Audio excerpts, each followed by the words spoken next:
What is the best send time for your email marketing is one of the age-old questions that I see all the time and I've been asked a lot. Now, the short answer is it depends, of course. It is very dependent on your niche, your list, your country. Like if you're sending to multiple countries, there's so much that comes into this. So today I'm going to run you through exactly how you can determine this for your brand. Basically, if you're doing any sort of email marketing at all, this is how you can actionably figure out what your best send time is. So let's get straight into it. So the only real way to figure out what the actual best send time is for your brand specifically is by testing. This is a testing protocol that you can run through to actually do this for yourself. So this sheet will be linked below, along with a few other resources that you can use, along with the testing template that you can actually use to analyze your data and make decisions based off of. But let's go through the sheet to give you a good understanding of how to actually use it. If you're new to optimization and you're unsure as to what any of these things mean, just quickly read through this to get a brief understanding of optimization and a few of the keywords that we'll use.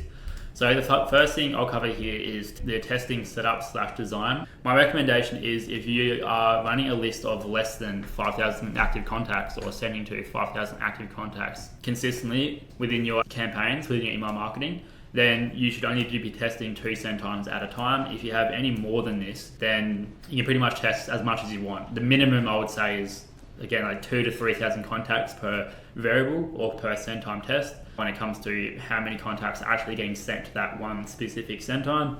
But if you have 10, 50, 100,000, then you can definitely test. If you have a list of 100,000 active contacts, then you can test 10 send times per campaign if you have the appropriate software to actually test this. So this will again depend on your list. The one sort of stipulation here is that the more contacts that you send to per variation or per variable, then the more solid data you'll have and the quicker you'll be able to run these tests and make decisions. So the quicker you'll be able to say that A beats B or B beats C, and then run on to the next test where C beats D, or specifically 6 a.m. versus 6 p.m. 6 p.m. wins, 6 p.m. versus 12 p.m. 12 p.m. beats 6 p.m. and then 12 p.m. versus 3 p.m. like stuff like that. That's pretty much what we're doing here. So the bigger pools you have, the faster you'll be able to make decisions because you'll have better data to look at pretty much. Step one of this is, of course, actually picking the send time. So there's a few different things that you want to consider when it comes to picking the send time. So the first thing is the day of week, which is like the meta thing around this. This is only specifically applicable for campaigns. You can pretty much do this exact same process for day of the week and run through everything that I say in this video for day of the week. So I won't cover this. You may want to do this beforehand to figure out what's the best day of the week.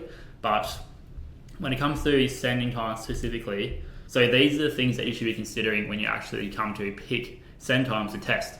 So number one is, when will people actually have time to read, click, buy? So a lot of times people will send email marketing during hours that people may be busy and may have time to, or they may even see the emails in their work email inbox or whatnot and click it, but they don't have time to read through the whole email, click the email, consume the product page, buy. So you just need to be cognizant that you're not sending campaigns to people at a time where they don't actually have time to read or buy the emails. When picking variables, you want to pick, or at least when you start, you want to pick variables that are the most sort of far apart. So instead of testing 6 a.m. versus 7 a.m., test 6 a.m. versus 6 p.m. because they'll instantly give you a much better context as to which send time will perform better, and then you can run the next send time test based off of that. So you might do morning versus night, and then start at evening versus late in the evening, and then 6 p.m. or whatever.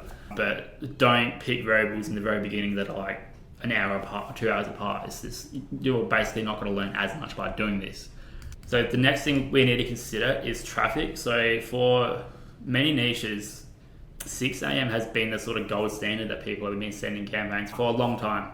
And for niches specifically that are more crowded, such as the health niche or the beauty niche or whatever, you need to consider that if you send your emails at the same time as everyone else, then it's going to get buried pretty quickly. So you pretty much want to approach this in a way where you're either sending just after these people, so your email at the very top, or you send at a different time of day when it's separated by all this other traffic and your emails aren't getting instantly buried in a bunch of other emails. The next thing is the shipping times for your product. So if you're a product that is more of, say, an impulse buy or it's something that they can use like this week or tomorrow or within a few days, then you may want to consider sending, on the day of the week that makes sense. So if you send your emails on a Wednesday and you have free express shipping, then you can say within your email marketing, if you buy it today, you'll have this email by the weekend and you can use it for X, Y, Z activity / benefit problem, instead of sending it on a Saturday where it's not shipped until Monday and they can't use it until the next weekend. So that's like something that you might want to consider. And then for send time specifically, you might want to send it during the morning rather than the afternoon, because the shipping cutoff can't be at a certain time, especially for brands that do next day shipping. And there's a very specific cutoff at 2 p.m, 3 p.m, whatever, then you may want to think of this as well. Lastly is support. So if your product is one that gets a lot of questions from buyers and has an audience where they aren't the most tech savvy and sometimes they need a bit of help when it comes to actually buying the products or selecting the variations or the different types or the different products that you have, you may want to send your emails during a time that your support's actually available, rather than sending them at night or early in the morning where people may open the email, click through, go to buy, have a question, send it to support, and then support doesn't see that for another 4 hours or whatever until they actually come online. So support's also something that you might want to think about here. Now, when it comes to actually running the test, like bare minimum for big lists of 100,000 or more, or 50,000 contacts, like 10 campaigns is very bare minimum. Even if you have 100,000 and you're only sending 2 variables per test, I still do 10 because you want to see how this performs across weeks, different times of the month and different days of the week. But typically the bigger populations that you have, the less tests you can run and get away with, rather than if you have 5,000 contacts and you're testing 2 variables and you want to do the full 20 to see how that actually performs, because you have a much smaller population and you're getting much less data per variable, and you want to really see how these average out over a longer period, because within smaller populations you're definitely more prone to making false decisions or getting bad data where you make the wrong decision, which is the worst thing to do. So it's better off to run the test longer and make the right decision rather than do it too quickly and make the wrong decision and hold that as truth forever, and then you basically shoot yourself in the foot. So when it comes to actually running the test within Klaviyo, it's like very easily, like they have their A/B send time test feature. So if you can use that, it's very simple. Just be aware of the settings around, the time zone that it's set in, because it will send based off of the time zone that your account is in, and then how it determines recipients. So if your account is set to determine recipients at schedule time, then if you schedule a month's worth of campaigns in the first few days of the month or the first week of the month, then any new contacts that come into the engaged pool or into the list in between that time and the last campaign most likely won't get put into the campaign sending segment unless they enter it via a different method. So be aware of this, and if your account is set to determine recipients at schedule time, then I'll recommend changing that in your settings to determine at send time, because by doing this you'll capture the new people that enter these segments or enter the list that you want to send these campaigns to. For platforms without native testing features, then actionably you probably have to split your segments or split your list, your active list, into your active segments / group of active contacts into different pools of lists or segments done randomly, so you can send the test campaigns separately to what would most likely be 50-50, like 50% populations of your main active list that are chosen randomly, not based off any sort of engagement data or buyer behavior activity or etc. So it may be harder for different softwares that don't have this natively built in. Now, after you've done this for 10 to 20 campaigns, you want to look at the data in a way that you can actually get a clear understanding of what's going on. So I'm giving you this free optimization tracker here that is actually built specifically around email marketing, and this is the send time test sheet here.